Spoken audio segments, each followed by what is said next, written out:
بڵۆکمان هێنا شاری بەغدا. هاوڕانی خۆشەویست ئەمەش منطقەی الشيخ عبد القادر الجيلاني. الآن وصلنا إلى شارع المتنبي. بۆ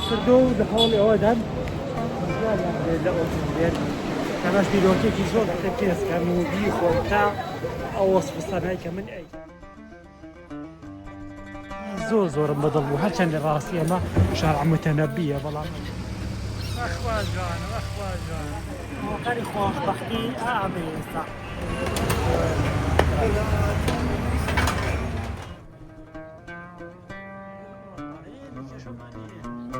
بەلای لەگەڵ هاوڕاندا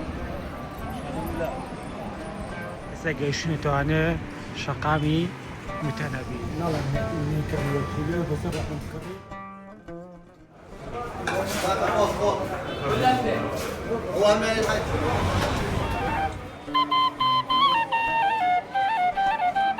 سڵاوی خۆی گەورەتان لەبێ هاوڕانی خۆشەویستم هیوادارم باش بن هاتووەلاتان بۆ گڵۆژێکی هێ و لا گڵۆژێکی زۆر تایبەتە بۆ یەکەمین جار بەندەی خوا هاتینە شاری بەغدا و بڵۆکمان هێنا شاری بەغدا پشتیوان بەخوای گەورە هەوڵێم ئەو پلانانەی کە لە تامان ڕشتووە بۆ ئەوەی خۆشەویستی گوازینەوەی ئێمە حالیان لە شەقامی سعدونین و نزیکین لە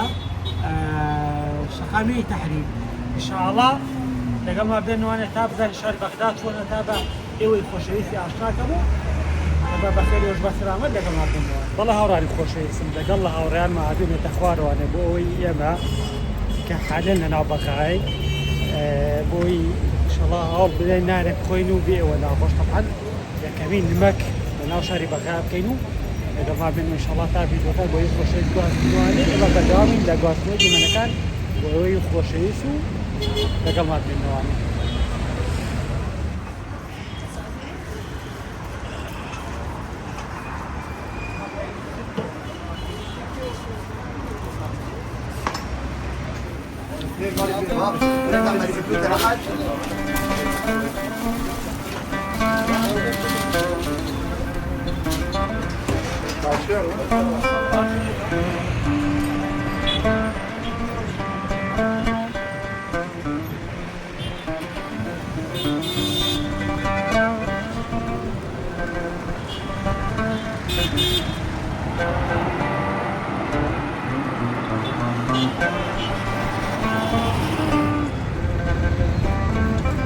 سڵاو لە هاوڕانی خۆشەویستم هیوادارم باش بن ئێمە لە مەیدانی تەحریرین لە شاری بەغدا هەوڵەدەم ئینشاءڵڵا ئەو پلانانەی کە ئێمە دامان ناوە بۆ ئێوەی خۆشەویستی گواستنەوەی لەگەڵ هاوڕانی بەڕێزمە هاتوین بۆ شاری بەغدا بۆ ئەوەی ئەو گەشتەی کە بەتەمای ئینشاءڵڵا دیمەنە جوارەکان بۆ ئێوەی خۆشەویست گواستنەوەی پلانەکان وەکو خۆی جێبەجێکەین و هەروەها ئەوەی کە ئامانەوێ بۆ ئەوەی خۆشەویستی گوازینەوانێ لە هەمووی گرنگتر ئەوەیە ئێمە ئەمانێ بەڕاستی چێژ لەو گەشە ببینی کە هاتین بۆ شاری بەغدا بۆ یەکەمین جار من لە هەوڵ دابم تا دیمەنانەکی بۆ ئەوەی خۆشەویست گوازمانی و دۆدا هەنگامان ناوە لە ناو شاری بەغدانی ئینشاءڵڵا دوای ئەوەی کە چێژمان دێنی لە مەیدانی تەحریر سەرک بین لە شارعی شەقامی متەنەبی شەوێ لێ بمێنینەوانێ دوای بگەڕێنەوە بۆ هۆتێل ئینشاءڵڵا ئێمە کە گەیشتین شارعی متەنەبیش دیمەنەکان بۆ ئەوەی خۆشەویست گواستنەوانێ و لەگەڵمان بێنەوە. خۆشەویستم ئێستا بەتەمایەوەی ئیتر بڕێن بەرەو مزگەوتی شێخ عەبدولقادر الجیلانی جار ناچین بۆ شارعی متەنەبی بەتەمایین بۆ یەکەمین چاسواری تکتوک بین و بە تکتوک بڕێن بۆ مزگەوتی شێخ عەبدولقادر الجیلانی ئینشاءڵڵا بەردەوامی لە گواستن دیمەنەکان بۆ ئەوەی خۆشەویست ئەمە شاری بەغدایە و لەوەدا هەنگاوانین بەرەو پێشەوە دەستی لێ ڕاگرە هەرە وەڵڵا یا ئەڵڵا یا ئەڵڵا هاوڕانی خۆشەویست بۆ یەکەمین جار سواری تکتوک بووین و بەڕێکەوتین بەرەو مزگەوتی شێخ عەبدولقادر الجیلانی. بۆ مزگەوتەکەیە؟ هیوادار من ببین هاوڕێ وشوفوا عوالي الصيع عليك عوالي يا الله يا الله يا الله شغال اوت ستاند اب يا الله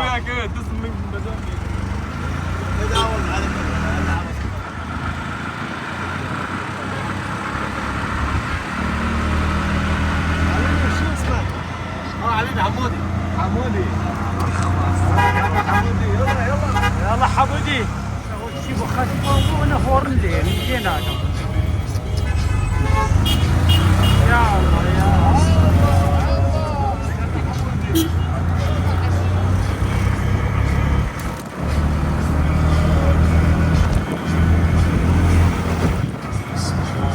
يا تسيب كيف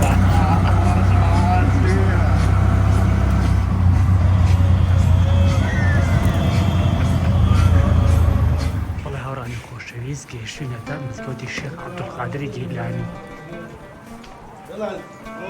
ئێمە هەوڵی نەو دیمەنانی کە لە ناو مزگەوتی شێخ عەبدولقادر گەیلانیە بۆ یەک خۆشەویستی گوازینەوانی ئەوەی کە ئێمە بینین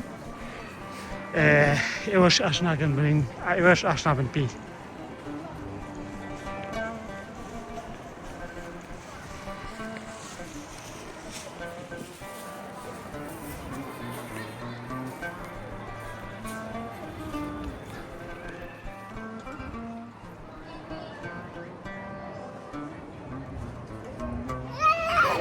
بەڵێ هاوڕادە خۆشەویستم من یەکێک لەو پلانانەی کە ئێمە دامان نەبوو بۆ ئەوەی کاتێک کە سەرباری بەغداکەین دەستنیشانمان کردو ئەویش مزگەوتی شێخ عەبدولقادری گەیلانی بوو بەڕاستی بە یەکێک بوو لە پلانانەی کە ئاواتەخواز بووین ئێمە ببینین سپاس بەخوای گەورە ئێمە پێی ئاشنا بووین و هەروەها ئێمە هەوڵەیە من ئەو دیمەنانەی کە لە ناو مزگەوتی شێخ عەبدولقادری گەیلانیە بۆ ئەوەی خۆشەویستی گوازمانێ ئێوە ئاشناکەم بە مزگەوتە توانە و کە بەداخوانە من هەندێک زانیاری نییە کە لەسەرەوە پیاوەڕێزە بۆ ئەوەی خۆشەویستی پاسکەم ئەوە جێ دێڵم بۆ بە زانانی پایە بەرز تا ئێوە زانیاری لەو بەڕێزانە وەرگرن و من تەنها دیمەنەکان بۆ ئەوەی خۆشەویستی وەڵێن عەلەیکە سەلام وەرحمەتوڵڵاه ئاخی How are you? Salam. سلام هاي قناة يوتيوب شلونك؟ شنو الأخبار؟ الحمد لله. الحمد لله إيراني؟ كردي كردي. سلام رئيس حضرات الشيخ عبد القادر جيلاني. ايه فور كاميرا فور. إيه. الشيخ عبد القادر جيلاني. إيه. رحب بكم. شكرا لكم. يا هلا بك يا هلا بك يا هلا بك رحمة الله والله وراني خۆشەویستم ئەوەش هاوڕێیەک بوو هەونیشمانێک بوو لە خەڵکی شاری بەغا بوو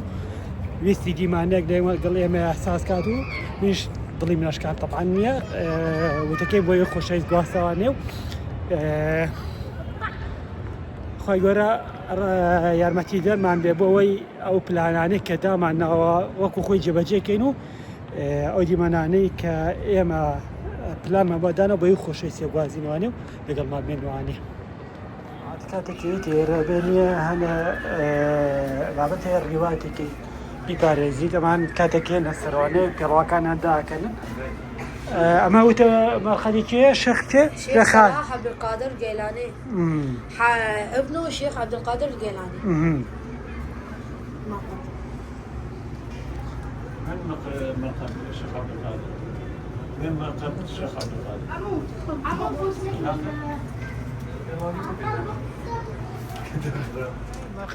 مرقد الشيخ صلاح عبد القادر الجيلاني. ئەمە ابني ابنه الشيخ السيد عبد الجبار قادر جيلاني. نعم طبعا ئەوڕای خۆشەویستی وەکو پێم وتم معلوماتم نییە لەسەر بابەتەکان وەڵا هەوڵێم هەنێ زانیاری بۆ یەک خۆشەویست گواسمانی لە ڕێو کەسانی کە لێرن وەڵا هاوڕانی خۆشەویست ئەمەش مەرقەدی شێخ عەبدولقادری گەیلانی و ئێمە چینە ناوانێ تا ئەو دیمەنانە بۆ ئەوەی خۆشەویست گوازینەوانە کە لێرەیە ئێمە بەچاو ئەبینین و وێنەکان بۆ ئەوەی خۆشەویستە گوازینەوە سلام علیکم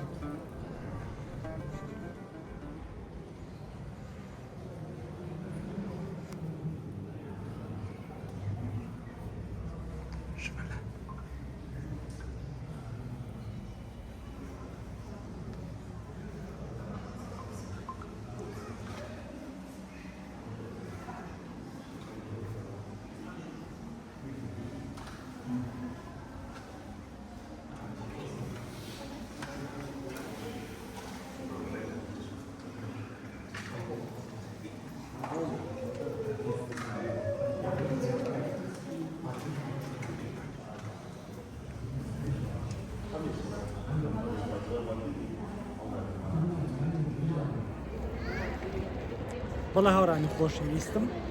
مزگەوتی شێخ عەبدولقادر گەیلانیش بەجێ دێڵین و ودێودا ئینشاءڵڵا یان ئەچین بەرەوڕباری دیجلە یان ئەچین بۆ شارعی متەنەبی ئەگەر پلانێکی تر هەبوو لارایە ئینشاءڵڵا بۆ ئەوەی خۆشەویستی ئاشکراکردن لە بەڕاستی چونکە شوێنەکان ئەوەنە زۆر و ئێمەش پلانی زۆرمان هەیە نازانین چۆنی کارەکان دەست پێ کاتوانە بۆیە نەجار پاش و پێش لە پلانەکانمانە دەست پێگا بەڵام ئەوانەی بتوانین ئینشاءڵڵا لە خزمەتان نابوو ئینشاءڵڵا ئێمە وردۆدا مزگەوتی شێخ عەبدولقادر گەیلانی بەجێڵین و ڕێندەرەوانێ بازان پلانی داهاتووتر چۆنە تا بە ئێوەی خۆشەویستی ئاشکراکەین. خۆشەویست لە دەرەجەی گەشتەکەمانە ئاشنا دەکەن بە دوایین مەنزڵکەی مەلا عەبدولکەریمی دارزوا.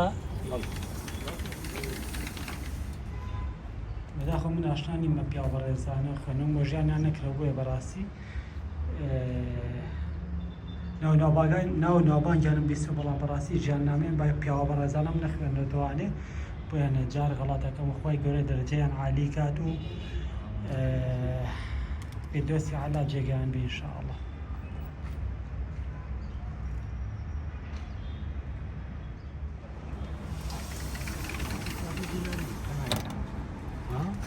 بڕێن کاکە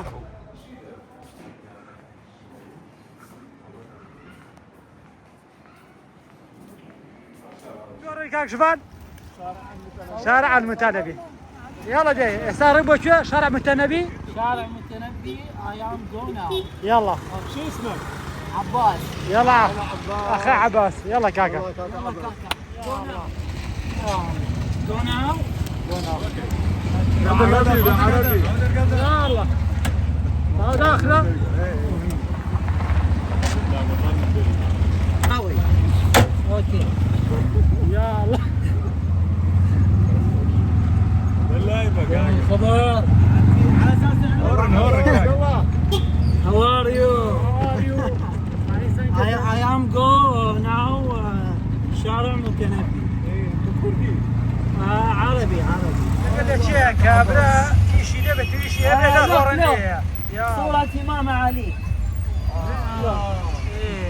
عسكر خلي الداو بعدين برو شارع برو شقام متنبي.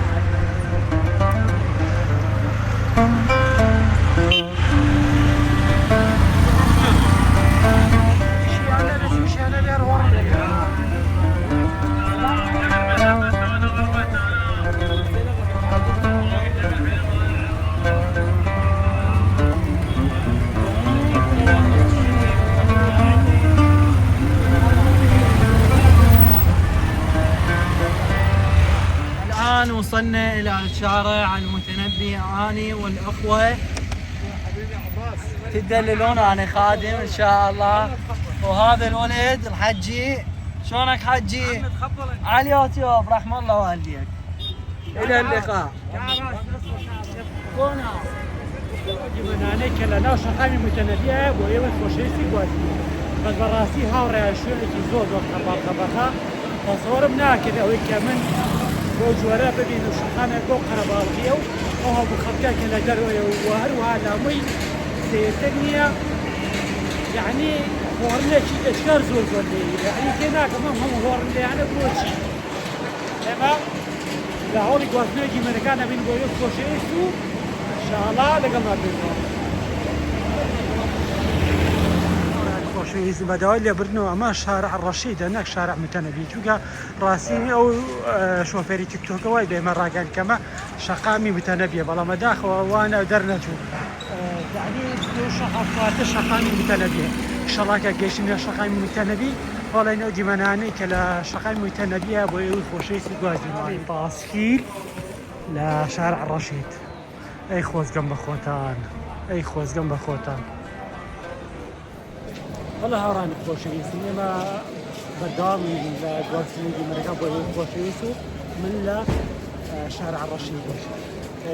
ئەوەی کە جێگەی سەرنج بوو ئێمە دیقەتماندا لێرەیە لە هەوڵی نۆژانکردنەوەی شەقامی شارع ڕەشیدان و ئەو دیمەنانەی کە ئێمە هەمیشە هەوڵی بە گوێ لە هەری پەیوەندیدارە بێنێ خۆشیان لێبینن ئەوەتە ئێمە بەچای خۆمان دەبینن لێرەیە وەکاری گواستنەوە جگەل لە ئۆتۆمبیل کەوازیان لێهێناوە ئەوەنێمە دیقەتم باوێ پشتیان بە هۆکاری تر بەسووە بۆ سەرچاوی گواستنەوەی خۆیان کرام کە بە تورکی پێی دەڵێن یان تۆ بڵێ شەمەندەفەر یان هەر شتێکی تر بێت ئەوەتە ڕێڕەیان بۆ کردو و لە هەوڵی ئەوەدان لە ئۆتۆمبیل کەمەش بیرۆکێکی زۆر دەژوانێت کە پێشتری ژێمە لەشی گەدۆسیە ئاماژەوان پێدا و خۆزگای بە خۆزگایەتی خوا وازمان لە ئۆتۆمبیل بێنایە هۆکارەکانی ترمان بۆ وڵاتان فەرهەمێنە بۆ هی پشمان پێبەستە جگە لە ئۆتۆمبیل جگە لەوەش لە خاڵێکی تری نزدەی ڕێی تایبەت بە فاستی سواری ڕێی تایبەت بە فاستی سواری لێرە بەدیەکەی هات شێوەی وڵاتە پشکۆت بکات تۆ کاتێک سەرتەری شوان نۆژەنەکەی تۆ پێویستت بەوەیە نوێکاریەک لاواتەکە تا بەرجەستەکە کە ساڵەها نەتکردووە هیوادارم ئەم خاڵانە لەبەر چاوگیرێت بەستەرتەری شار کاتێک نۆژە دەکرێتەوەنێ ئەم خاڵانە لەبەر چاوگیرێت و ئێمە من بەداوم لە گواستنەوە دیمەرەکان بۆ ئێوەی خۆشەویست و ئەتوانین بڵێن بەخێر بۆ شاری خۆشی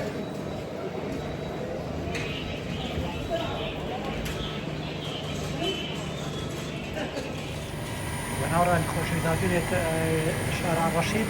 بۆی ئەو شەربەتە بەناوبانگەی کە لە سلێمانی ئاماژان پێدا کە ئێمە بیخۆین ئێمە بەرکی نوۆشتنی شەربەتی نوێژین لە ڕقامی شارع ڕەشید و بەچێکەوانی تەبان وەکو دیارە ئەم شەربەتەش بەناوبانگە بە نسبەت ئەمانوانە تەبان لە هاوڕێک کاکزەرە پێوتمەتی کاتێککە چوویتە بەغا چوو بۆ شارع ڕەشید شەربەتی نوێژەکەت بێت نەچێ بیخۆ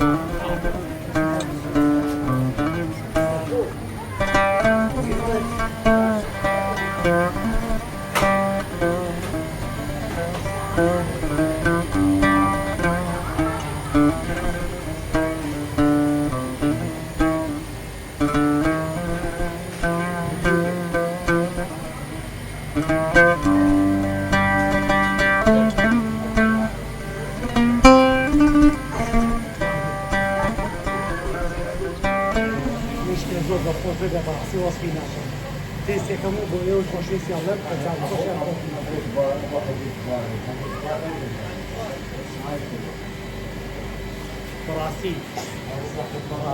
بەڕاستی شەربەتەکە تابلێت خۆشە بۆ یاڵم بەڕاستی شەربەتێک خۆشە وەی ئەوە کاتێک هاتنە شەقامی شار ڕەشید ئەمڕۆ شار ڕەشید ئەم شەربەتە پێستکەم و بیخۆم تا ئەو وەسفستانایی کە من ئەیکەم بزانم کە من بە جددی وەسفی شتەکانەکەم و هیچ بەرژەوەندێکیشم نییە لە بابەتێک کە بۆ یەک خۆشەویستی باسەکەم تەنهاوانە ئەڵێ کاتێک هاتنە شار شەربەتی نوێژەکەی حاجی زەبالە کە بەناوبانگە لە شەقامی شار ڕەشید بۆ یەک خۆشەویست تێستیکەن و هەروەها دوعایکی خێش بۆ من کرد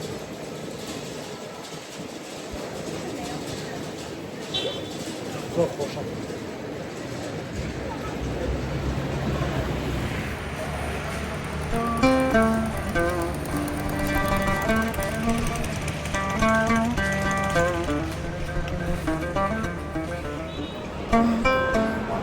هاوڕانی خۆشەویستم ئەمەی کە لە پشتمانوێ ئەمە شارەتی متەنەبیوە ئینشەڵا من هەڵێم بەشێکی ژەم شەقامە بۆ یەک خۆشەویست گواستنەوەنێ گرنگترین شوێنەکانی شەقامە کە ئێمە بینین و بۆ ئێوەی خۆشەویستێک گوازیمانێ بە ئێوەی خۆشەویست ئاشناکەین بەڵام لەگەڵ ڤیدیۆکانم بێنەوە تا کۆتایی گەشتەکەوان ئینشەڵا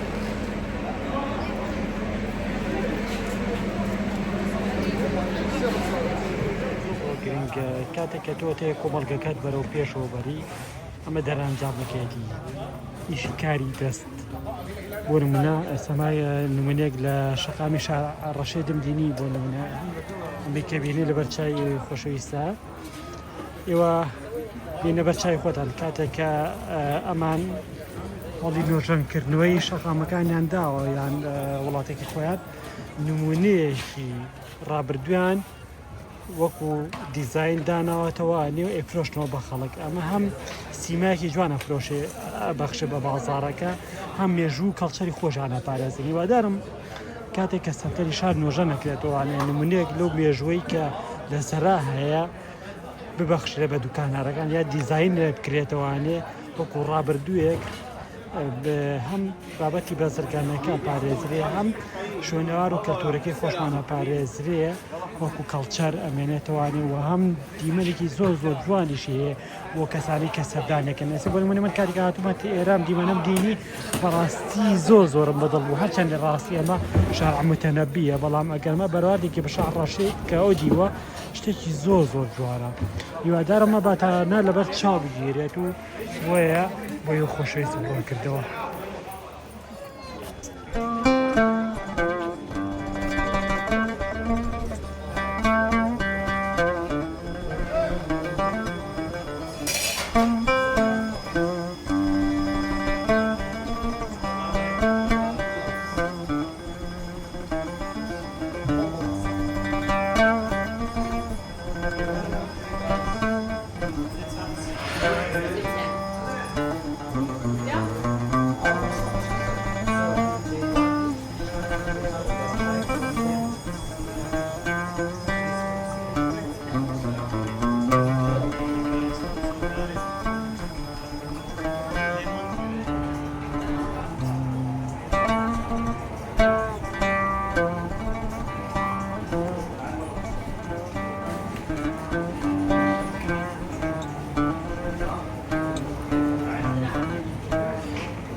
ناڵم ئێمە تەنها دیجرەمان لە ڕێی جوگرافیا و کتێبی خوێندنەوەتینەوە بەڵام سپاس بەخوای گەورە کە بە خزمەتی ئەم نیعمەتەش گەیشتم کە ڕووباری دیجرێ مناوەڵام گۆنجیمانەکانەوە خۆی بۆ یەک خۆشەویست گواسمانێ و لەگەڵما بێنەوە.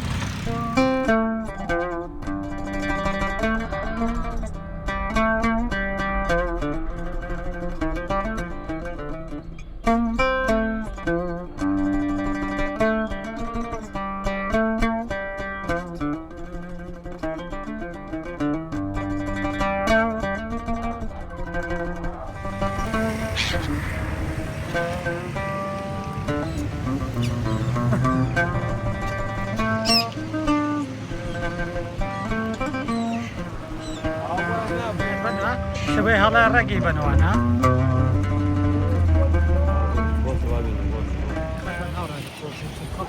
زور متعلم كاراتي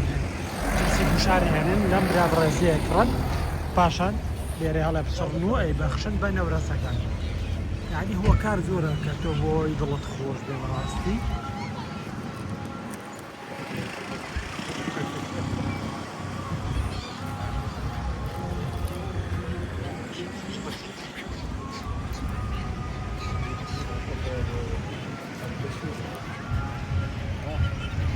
هذا هو بلاصة ما ملك لا مشكلة هو بلاصة كلام بلاصة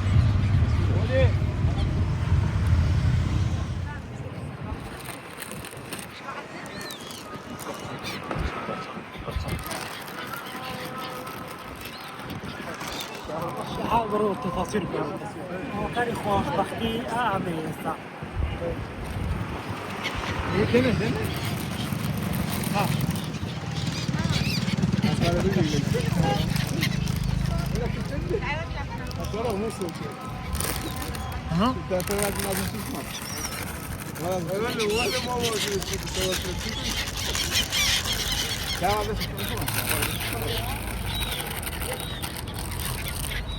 شتێکە لە پلانەکەمان خواردنێ قەیماغە بوو ئینشەڵڵا بەیانیەینەوانێ بۆ خواردنێ قەیماغە کە من لە یوتیوب دینیم بە ئاواتەوە بووم کە مریژێکی بووم لەو کەسانی کە ئەم قەیماغە تێسکە بوو ئینشەڵڵا بەیانی کە هاتینەوە خزمەتان ئەم دیمەنانە بە یەوەی خۆشەویست ئاشناکەین و یەکێک لە جوانترین قەیماغەکان کە لێرە ئەفرۆشرێت بۆ ئێوەی خۆشەویستیە گوازی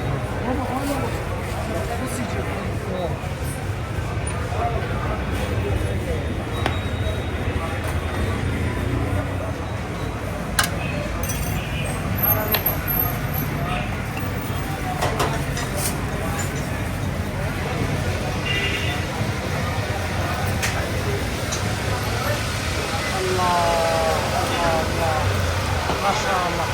العافية شكرا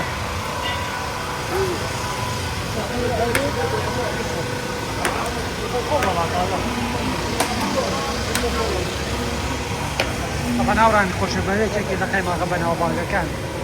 لێرە ئافرۆشێ لێسە بۆ یەک خۆشەویستی بگوازوانێ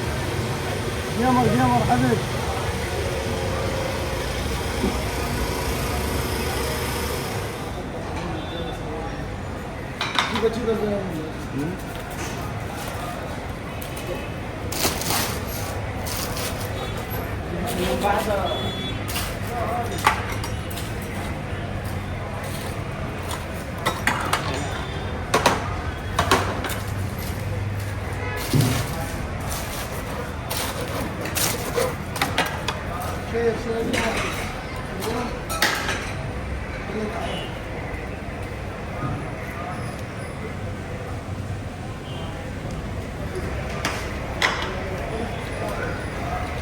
كاكا براسك معفن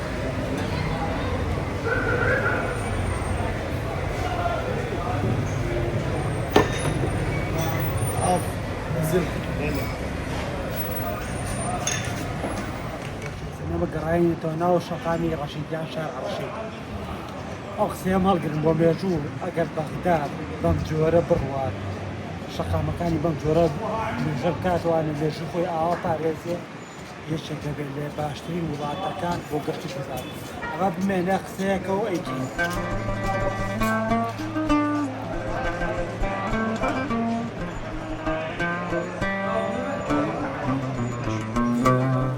جەماعەت هاوڕێیانی خۆشێت تاوان سێرکن بە شێوازێکی زۆر جوان نۆژان کراوەتەوانی شەقامەکە تاوان من ڕابردووی ئێرە نازانم نەشم دینیەوە بەڵام وەکو دەبینی لێرە ڕێڕێی میترۆی بۆ کێشراوە یان بڵێن ترامپ وەروە شەقامی تایبەتی بەحسی سواری بۆ جیاکراوەتەوانێ ئەمە پێمان دەڵێ کە بەڕاستی بەغدا هەوڵ دەدات ناوچە گەشتە گوزارەکانی خۆی یان ناوچە مێژوویەکانی خۆی بە جوانترین شێواز نۆژان کاتەوانێ مێژوی خۆی جوان بپارێزێ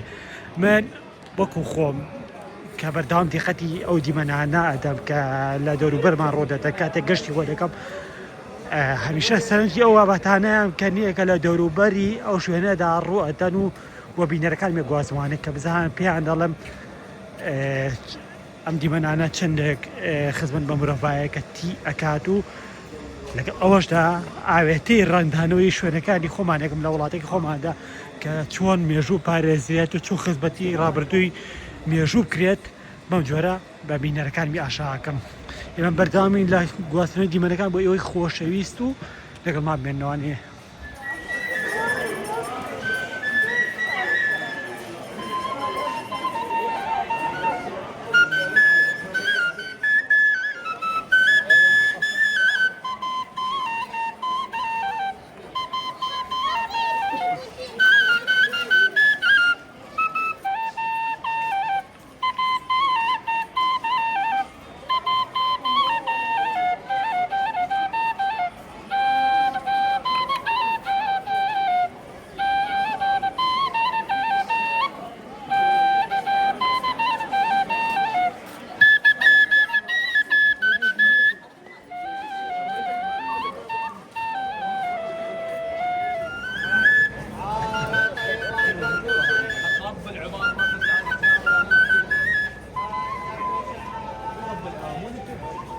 عليكم ورحمة الله وبركاته خۆشەویستم دوای ئەوەی کە ئێمە مشەو لە ئوتێلە ماینەوانەیە ئینشاءالله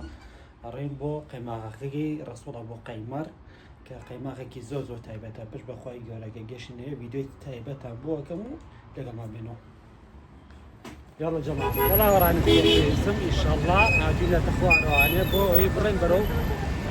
سەفرێ بۆ قەیماغەکەی ڕەسوڵ ئەبوو قەیمەر هاوڕێیانمان ئینشاءالله چێژ لەو قەیماغا بینن لێرە زۆر زۆر بەناوبانگە و خەڵک زۆری حەزیە و ئێمەش لە ڕێی کەناڵی یوتیوبەوە هەمیشە بینیمان و حەزەکەین یەکێکبووین لەو کەسانی کە قەیماقاکی ڕەسوڵ ئەبو قەیمەر بخۆین. یاڵە کاکەوە هێنا تیکتۆکەکە بەرەو قەیماقاکی ڕەسوڵ ئەبو قەیمەر بە تیکتۆک. خوار وێ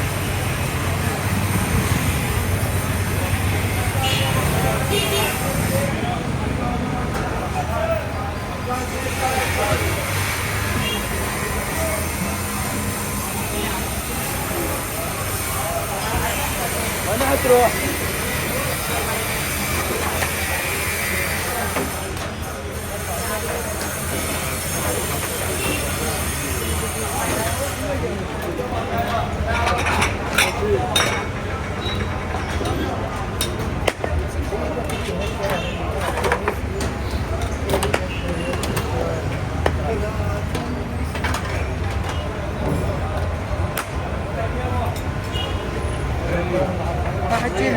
بس حليب.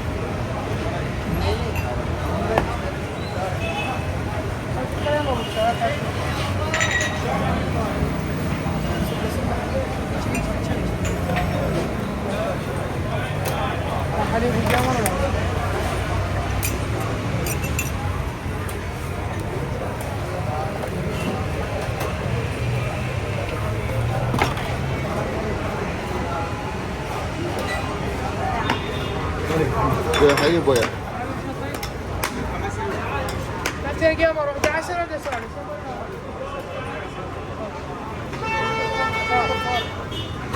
تلاقي مرة 10 ولا تلاقي مرة ثالث؟ شيخ كايف بدون مرض يا ابو حليب. كايف بدون.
يا الله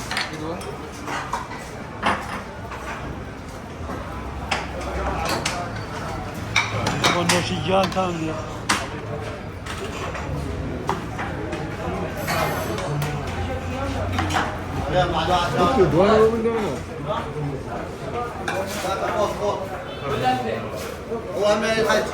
طبعا دي وانا خوش اوريان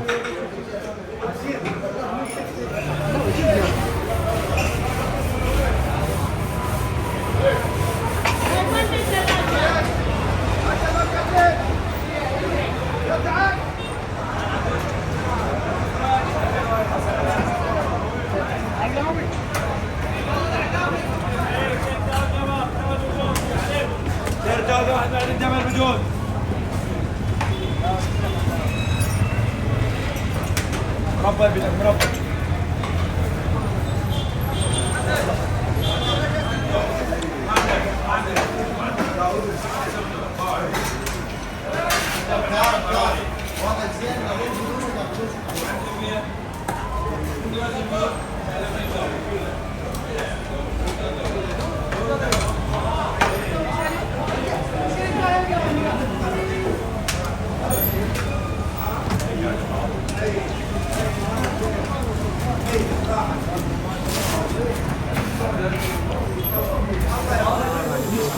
باش قيماقاكي رسول الله قيماق هات البوش خامي صدريا قيماقاكي رسول الله قيماق كان نقوى وابدالي سالك الدين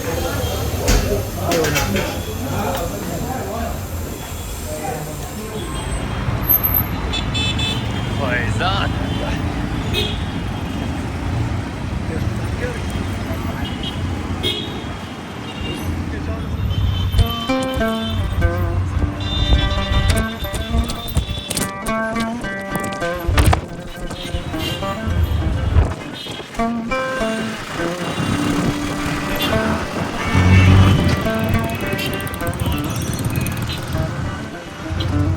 سارين برو شوية برو كربلاء صوتنا اللي هاوريان درجة جشتك معنا بلاماني إن شاء الله برين برو كربلاء تجيش نشوين بس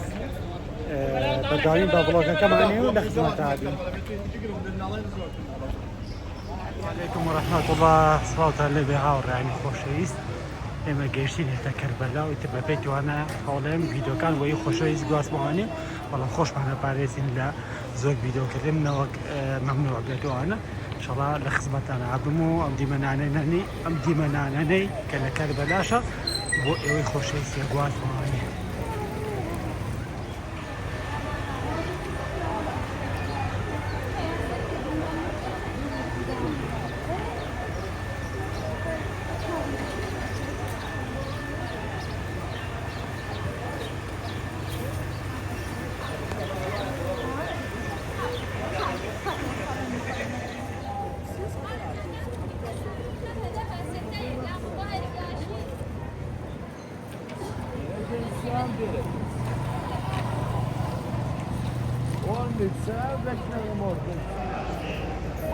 بەڵێ هاوڕێیان خۆشەویست ئێمە داغەڵی ناوابین تا دیمەنانەی کە ئێمە بینین بۆی خۆشەویستی گواستینەوەیە بەس بەڕاستی معلوماتم لەسەر بابەتەکان نییە بەڵام ئەتوانم تەنیا من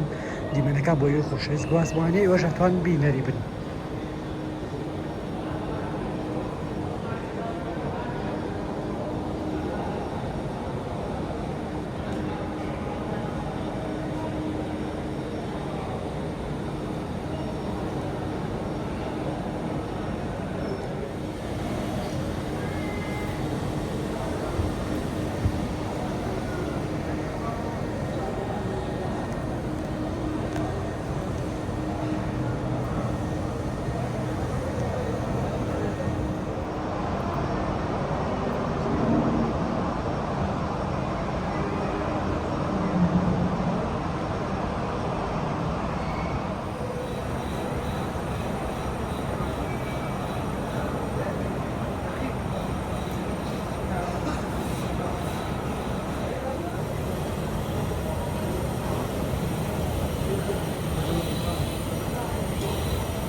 والله كشمانية كشمانية والله ما تنسي شو نتاوبين ايش هالشيء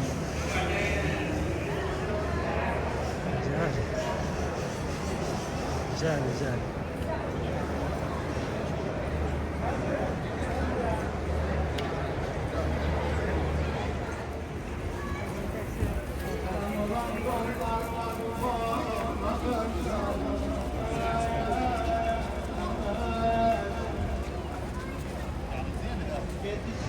والله هاورانی خۆشەویستم ئەمای کە بینیتان بەشێک لە درێژەی گەشتەکەمان کە سەردانی شار کەربەلامان کردبوو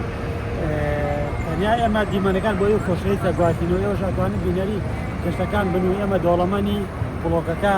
بەم ڤیدیۆیانە بۆ ئەو خۆشەویستە گواستینەوانێ و تا ئێوەش تەنها بینەری گەشتەکەمان بن و وەکو زانیاری هیچ معلوماتێکمان نییە لەسەر بابەتەکان تەنها دیمەنەکان بۆ ئەو خۆشەویستە گواستینەوانێ و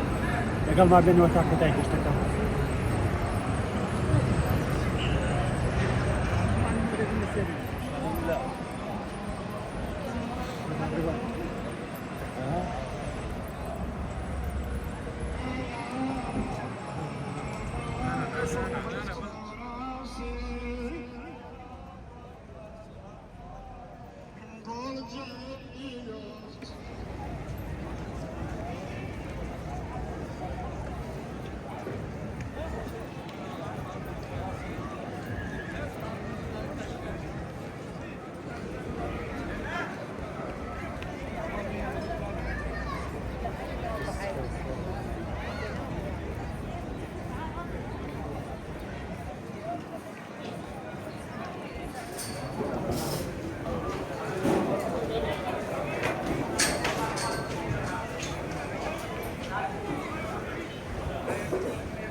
سڵاوی خوای گەورەتان لەبێت کاتژمێر 6 ئێوارێ و لە کەربەلاوە کاتە نزیک کاتژمێر 3:30 و ڕێکەوتینەوانێ بەهارەوە و شاری بەغدا ئێستا گەیشتنەوانێ شەقامی متەنەبی یان شارع متەنەبی ئێمە بڵۆگەکەمان بەردەوامە بێ ئێوە لەگەڵمان بێنەوە تا کۆتایی گەشت و لە قسمەتتاناوی خۆشەویستی لە دژەی ڤیدیۆکەمان هاتی بۆ ناخواردن و دوایە کە گەڕانەوە بۆ شاری بەغدا بابەتێکە بوو کە زۆر جێگەی سەرنج بووی من بووین دوێن هاتم نییە شاڕمەیەکم داوا کرد دیقەتی ئەم قەبیلاتانەمدا کابامووی بە فریدانراوە لێرە ئەمانەوە لە شاری سلێمانە شتێکی وا بەو جۆرە نییە بەڕاستی حەقا ئەو دوکانانی کە پاسپۆرت و شاوەرمە ئەفرۆشن لای خۆمان زۆر بیر لەم باباتانەکەنەوەە عەفوان کاکەجان تەشکیل بیر لەم باباتانەکەنەوانێ بۆ ئەوەی نییە بەڕاستی جێگەی سەرنجی موشتەری بێت کاتێککە من ئەم قەبیلاتانم بینی هەلە خۆمەوە حەزم لێ کرد کە بێم لێرە نامکۆم بەڕاستی ئەمە جێگەی سەرنج بوو بۆ من وە هیوادارم خاوەندەکانە بەڕێزەکان لە شاری سلێمانی زۆر گەرنجی بە باباتانەوان کە جگە لە هەوەی کە پاسپۆرت جگە لە خواردنەکان کە پێشکەشی ئەو کەسانەیەکن کە سەردانیەکەن جۆرە مقابلاتێکدا منن جۆرە مقابلاتێکدا منێن جگە لە خواردن و پاسپۆرتەکە ئەمە گرنگێکی تایبەتی خۆی هەیە بۆ کڕیار بە بڕای من ئەمە هۆکارێکی پێشکەوتنە بۆ خاوەن دوکانەکە کاتێککە بیری لەم بابەتانە کردوێتەوانێ مەش شەوانی کەڕادە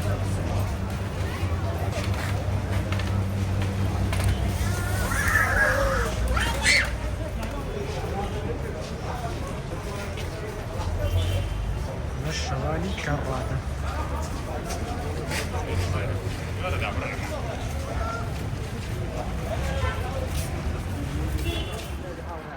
کە گەشتی کەڕادا یەکێک لەو ئاواتانەی کە لە جێمە بیبینم شیرینی ئەبوو عافیتە بوو بەڕاستی ئەمە خۆی بە خۆی چێژێکیتە بۆ من لەبێژە بە ئاواتان بێ بۆ لێرە شیرینی کردن و وهروە دیمەنەکانی ئێرە بۆ یەک خۆشەویست باخوانێ ئەمە وەساتی لەژێرەوانێ تا لە خزمەتی یەک خۆشەویستانی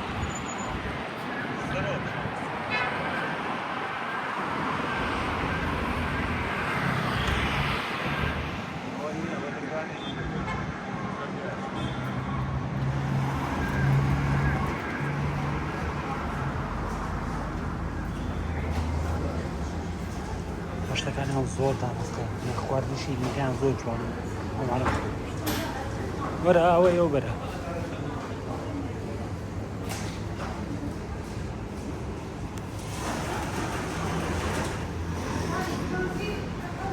جەماعەت یەکێک لە باشترین شیرینی کە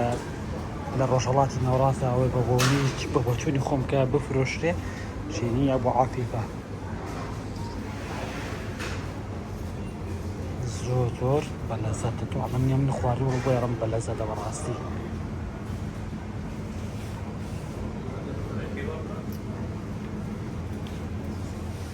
ناڵێن کردوەکیلێ بۆسەر ڕەقم کڕی وەکو أراجم بكتابات فيشي من كتاب ركاي بدا جرها بكر هذا أبو عفيفة كان بيمشي إن شاء الله فجرة بركة خالد جان كانوا روش بشكل ولكن شيني أنا خاصيش بشواهد لك الرادة مش بشكل ولا درجة قشطة كمان تعبت ببلوكي تعبت بقشطة كمان. عليكم ورحمة الله بياني تان باش هوران لسيني الروشي قشطة كمان لبروي هوري هولا بارانا بتمعين ان شاء الله برينو بصدريه قيمه هكي او رسول ابو قيمر جاي يكتر بيونا خوش خوينوانيو لقد ما بينو تاكو تايفي دو ان شاء الله قبلان ما نبو وهي باران واني كاخوي جور الرحمي بيقرين باران باريو وكانت باران باري ترغاويني برو مالوانيو لقد ما بينو تاكو تايفي دو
غش بياناني صبري